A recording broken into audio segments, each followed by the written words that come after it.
The value worksheet that we're continuing on has this portion completed, trying to match the scales all the way from lightest to darkest. Now we're going to continue on making this circle shape into a sphere form. So what we're going to start with is focusing on this highlight. So I'm going to take my ebony pencil, the one with the soft lead, and we are going to start by making a very light circle where you see there's the highlight on the ball. Try and do it as lightly as you can. Now what we're going to do is we're going to start shading the midtones all the way to the dark shadows. So when you're making the shape of a ball instead of a circle, to make it look more three-dimensional, instead of coloring or shading straight across, we're going to curve our line to follow the shape of the ball. This will create that 3D form. So what I'm going to do is I'm going to start lightly here, and I'm going to work my way down, going kind of like in the letter C shape. So as I go downward, I'm going to get darker and darker until it hits its darkest point.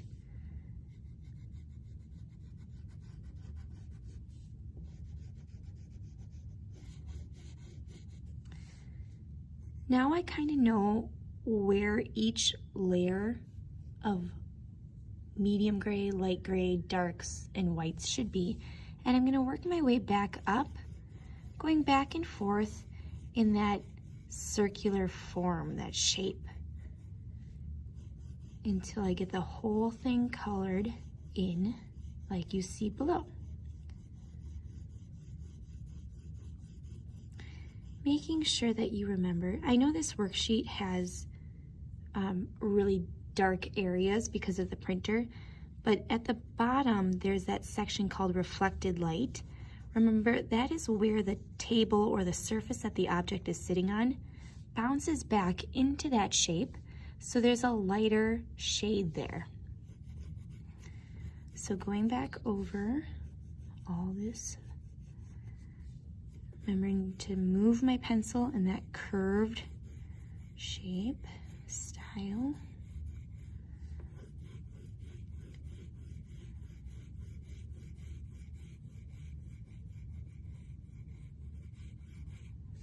Now I have a very dark line, and then it's very consistent with the same color. So I just have to keep going back into it and blending with my ebony pencil to get my darker shades and my lighter values here.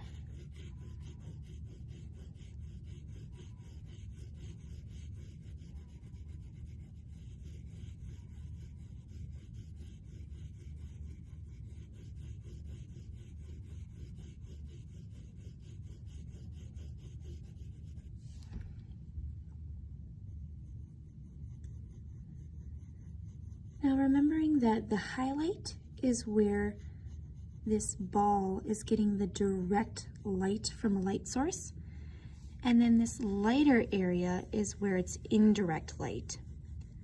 So we need to make sure that we're going lightly next to the highlight, and then further away from that highlight you're going to get more of the shadows.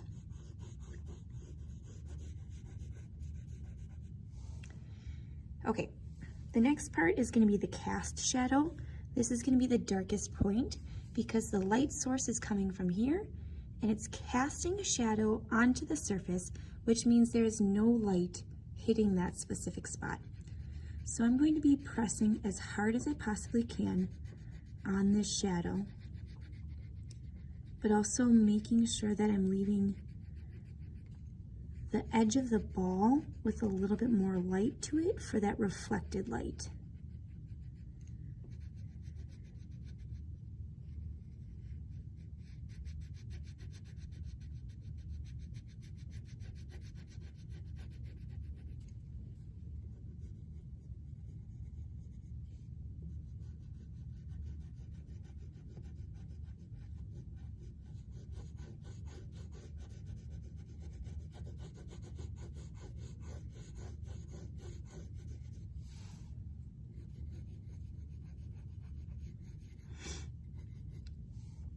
Okay, you can also create the shadow that would be maybe on the wall behind the ball.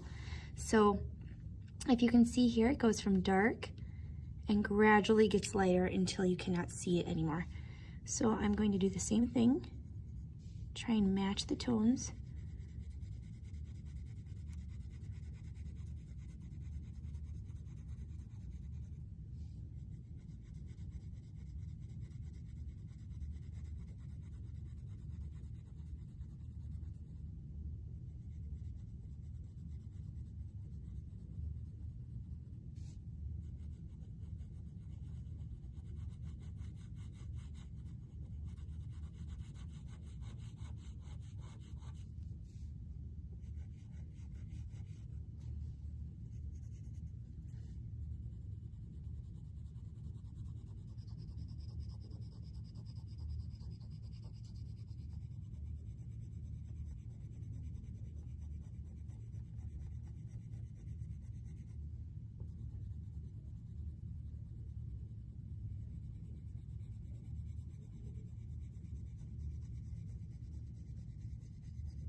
Okay, and then the last thing I'm gonna do, I just use a thicker paper or even like a Post-it note, and you can roll it up like a tapered off roll, like you're making kind of like a cone. So I have one edge sharp, one edge large, and I'm just rolling it like this. This is called an art stump. You can buy them, but I honestly think Post-it notes are really good for this because they have a sticky edge and they stay pretty well. You can use this for blending. You can use your fingertip, but then you'll also get the lead all over your fingers and maybe make mistakes other places. Or even just a Kleenex, cover up your finger, and you're gonna blend. So this will kind of create more of a smooth look between shades and blend everything together. A blending stump. So I'm going to use this and work into it. Just kind of blending it all together. Like I said, if you don't want to use this, you can use your finger. Making sure that I'm not touching the highlight because I want to keep that as clean as possible.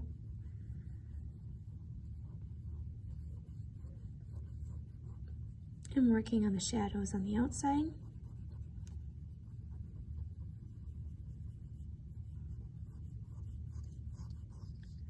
This just helps smooth out all your marks. So you see less mark making.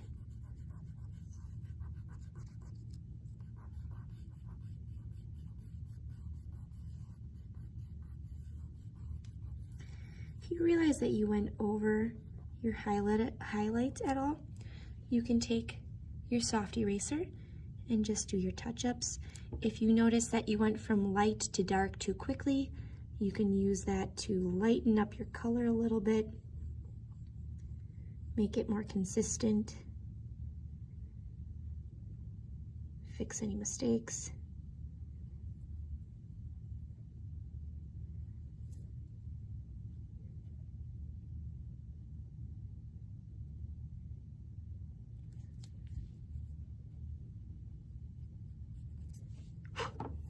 All right, there you have it.